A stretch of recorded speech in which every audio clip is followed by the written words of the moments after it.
বিসমিল্লাহির রহমানির রহিম। হে সমস্ত জগতবাসী, আজ আমি শামীম আলী চিশতি আপনাদের সামনে একটি আলোচনা নিয়ে আসলাম। সে আলোচনাটি কি, যে আমরা একসময় শুনতাম বা হাদিস গ্রন্থের কথাই যে কুকুর বেহেশতি হবে। তো একটি কুকুর বেহেশতি হবে, তার মানে কুকুরের তো বহু জাতি।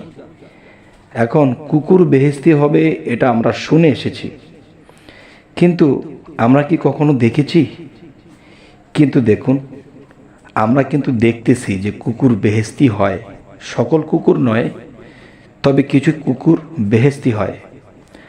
আচ্ছা, আরও একটি ভাষায় বলে থাকে মানব জীবনটাই একটা বেহেশত, মানব জীবনটাই একটা শান্তিময়।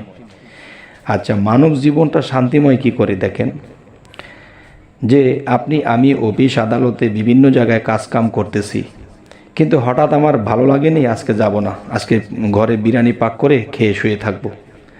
এটা ইচ্ছে করলে মানুষের পক্ষে সম্ভব হচ্ছে, করতেছে। কিন্তু দেখেন, একটা কুকুরের জীবন, সে সারাদিন কিছু খেতে পায়নি, মানুষের দ্বারে দ্বারে ঘুরতেছে, এবং দেখা যায় কেউ হোটেল থেকে গরম পানি ছিটকা দিয়ে দিয়েছে, খেউ খেউ করতে চলে গেছে। তার শান্তি নেই কোনো জায়গায় দাঁড়িয়ে, সে অশান্তিতে ভোগ করে। তাহলে একটা মানুষ কিন্তু দেখেন, আরেকটা বিষয় হলো, একটা কুকুর যদি হাত পা ভেঙে গাড়ির চাকার তলে পড়ে হাত পা ভেঙে এক জায়গায় পড়ে আছে, আরেকটা কুকুর দেখে তাকে চলে যাচ্ছে, তাকে মেডিকেল নিচ্ছে না, তাকে কোনো চিকিৎসার ব্যবস্থা করতেছে না। কিন্তু দেখেন, একটা অচেনা মানুষও যদি রাস্তায় কোনো জায়গায় কোনো দুর্ঘটনায় পড়ে থাকে, অসুস্থ হোক বা অ্যাক্সিডেন্ট হোক, অন্য কোনো মানুষ তাকে হেল্প করবে, বাড়িতে পৌঁছাবে, না হয়তো মেডিকেল পৌঁছাবে, একটা কিছু করবে। কিন্তু দেখেন, একটা কুকুর আরেকটা কুকুরকে দেখে চলে গেছে, কারণ তার কিছুই করার নেই, সে নিজেই ইয়ানাফসির মধ্যে আছে। যে আমরা একটা কথা শুনে থাকি যে হাসরের দিন সবাই ইয়ানাফসি করবে। সবাই যে ইয়ানাফসি করবে সেটা কোথায়? হাসরের দিন। হাসর কোন জায়গায়? যাই হোক, হাসর যে কোন জায়গায়, তরিকতের লোকেরা তারা দেখতে পায়, তারা জানতে পায়। তো এখন বিষয়টি হলো যে একটি কথা বলা হয়, হাসরের দিন নিজের মা সন্তানকে চিনবে না, সন্তান পিতাকে চিনবে না, ভাই বোনকে চিনবে না, কেউ কাউকে চিনবে না। কেন চিনবে না? স্বার্থের টানে। তাহলে হাসরের দিন আবার স্বার্থ কিসের? আচ্ছা, তো এখন দেখা যায় যে হাসরে মরলে পরে হাসরে উঠবে, তারপরে এটা দেখবে। কিন্তু আসলে কিন্তু বর্তমানে এটা চলছে যে নিজের স্বার্থের জন্য ভাইকে মেরে ফেলে, নিজের স্বার্থের জন্য নিজের মাকেও মেরে ফেলে, এই চলছে। তাহলে হাসরটা কোথায়? আচ্ছা, এ হলো একটা বিষয়। আরেকটা বিষয় হলো যে কুকুর বেহেশতি হবে। কিন্তু দেখেন, যে আমাদের দেশে অর্থনীতি ভালো না, ওরকম পরিবেশ ভালো না, আমাদের দেশ ওরকম। কিন্তু দেখেন ইউরোপ কান্ট্রির দিকে যদি আমরা লক্ষ্য করি, যেমন আমেরিকা, এরপর ইটালি, বিভিন্ন রাষ্ট্র, যে ইউরোপ কান্ট্রিগুলো আছে, এসব দেশে লক্ষ্য করলে দেখা যায় নিজের সন্তানটাকে অন্য কারো কাছে রেখে বা বিছানার মধ্যে ফেলে রেখে কুকুরটাকে কোলে নিয়ে হাঁটতেছে, কুকুরকে যত্ন করে খাওয়াচ্ছে। কুকুরের কোনো রোগ হলো কিনা ডাক্তার ট্রিটমেন্ট করতেছে, রোগ না থাকলেও ট্রিটমেন্ট করে। কিন্তু নিজের সন্তানটা পড়ে আছে বিছানায়, কিংবা অন্য কারো কোলে দিয়ে সে কুকুর নিয়ে হাঁটতেছে।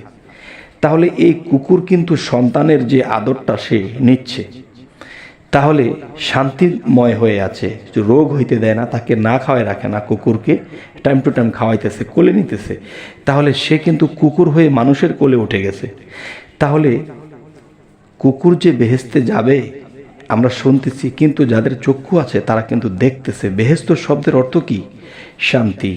তাহলে যেই বাচ্চাটি থাকতো, একটি মানুষের বাচ্চা মায়ের কোলে থাকতো, সে কিন্তু মায়ের কোলে নেই, সে মায়ের কোলে কুকুর উঠে গেছে, কুকুরকে খাওয়াইতেছে, চালাইতেছে, তার অসুখ বিসুখ হলে সাথে সাথে চিকিৎসা করতেছে, তাকে কত আদর করতেছে, তাকে বিছানায় নিয়ে ঘুমাইতেছে। তাহলে এই যে বিষয়গুলা আমরা শুনেছি যে কুকুর বেহেশতি হবে, কিন্তু হয়ে গেছে, চলতেছে। এটা ইউরোপ কান্ট্রি বা অন্য অন্য রাষ্ট্রে আমরা না যাই, আমরা বাংলাদেশেও যদি লক্ষ্য করি, দেখবেন যে অনেক বড় লোকের মেয়েরা কুকুরকে কোলে নিয়ে ঘুরতেছে, নিজের বাচ্চাটাকে গাড়ির মধ্যে, বাড়ির মধ্যে বা খাটের মধ্যে শোয়াই রাখছে, বা অন্য কারো কাছে রেখে দিয়েছে, বা একটা কাজের মেয়ে রেখে দিয়েছে, সে বাচ্চাটাকে লালন পালন করে আর সে কুকুর নিয়ে হাঁটতেছে। তাহলে সেই কুকুরগুলো কিন্তু খুব শান্তিময়, আর শান্তিরই আরেক নাম হলো বেহেশত। তাহলে আমরা যে হাদিসে পড়েছিলাম এটা তো মিথ্যা নয়, আর আমরা যে শুনে এসেছি এ পর্যন্ত এটা তো মিথ্যা নয়। অবশ্যই সেই কুকুরগুলো শান্তিময় বেহেশতময় হয়ে আছে। তাহলে আজকের যে আলোচনাটি আপনাদের সামনে করতেছি, যে আসলে আপনারা কি আমার প্রতি অসন্তুষ্ট হচ্ছেন এই কথাগুলো?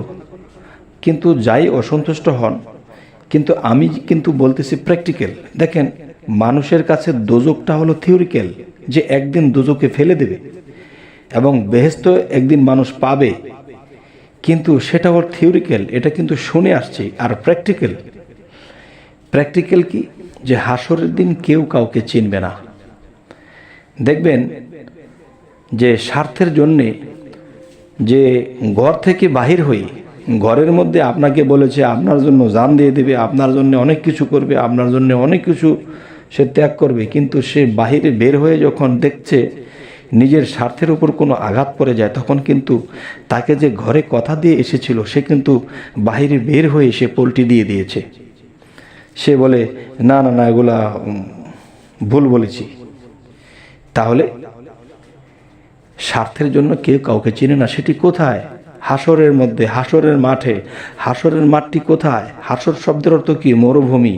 আর মরুভূমির মধ্যে কি? বালুচর। তাহলে আপনি আমি যেখানে আছি, আপনি যেখানে বসে এই ইউটিউব এই ভিডিওটি শুনছেন, দেখছেন, তাহলে আপনি যেখানে বসে আছেন, আপনি দেখেন 2000 বছর আগে এখানে বালুচর আর মরুভূমি ছিল, এখানে কোনো কিছুই ছিল না। তাহলে আপনি কিন্তু সেই মরুভূমি বা হাসরের ময়দানে বসে আছেন। দেখবেন সংসার, ফ্যামিলি, সমাজে, ব্যবসায়, সমস্ত জায়গায় স্বার্থবাদীরা ঘুরতেছে। যদি সুই দোকানের কোনো ফাঁকা পায় তাহলে কুড়াল ঢুকিয়ে দিচ্ছে। আপনাকে এখন ভালোবাসা দিয়ে স্বীকার করছে, সে 2 মিনিট পরে আপনাকে পোল্টি দিয়ে দিচ্ছে, আপনাকে চিনছে না। তাহলে হাসরটি কোথায়? এটা আপনারাই বলবেন। তবে যাই হোক, আজকের যে কথাটি হলো, সে কথাটি হলো যে কুকুরও বেহেশতি হয়, শান্তিময় হয়। দেখেন, সেখানেই তারা শান্তিময়, যে নিজের মানুষের বাচ্চাটি খাটে বা কোনো কাজের মেয়ের হাতে উঠে গেছে, আর কুকুরটি তার কোলে উঠে গেছে। তাহলে সেই কুকুরটি কি শান্তিময় নয়? আচ্ছা, আমার কথা যদি ভুল পান বা আমার কথা যদি সঠিক মনে না করেন, অবশ্যই কমেন্টে জানাবেন, কারণ আমি ভুল বলবো কেন, আর সঠিকটা আপনারা বলার চেষ্টা করবেন। এবং আজকের এই আলোচনা যাই কিছু করা হলো, আমি প্র্যাকটিক্যাল বলার চেষ্টা করেছি। তবে হে জগতবাসী, আমাদের চ্যানেলে যদি আপনারা নতুন হয়ে থাকেন, অবশ্যই সাবস্ক্রাইব করে রাখবেন, এবং পরবর্তীতে কী ধরনের আলোচনা আপনাদের ভালো লাগে অবশ্যই জানাবেন, সেই আলোচনা দেওয়ার চেষ্টা করব।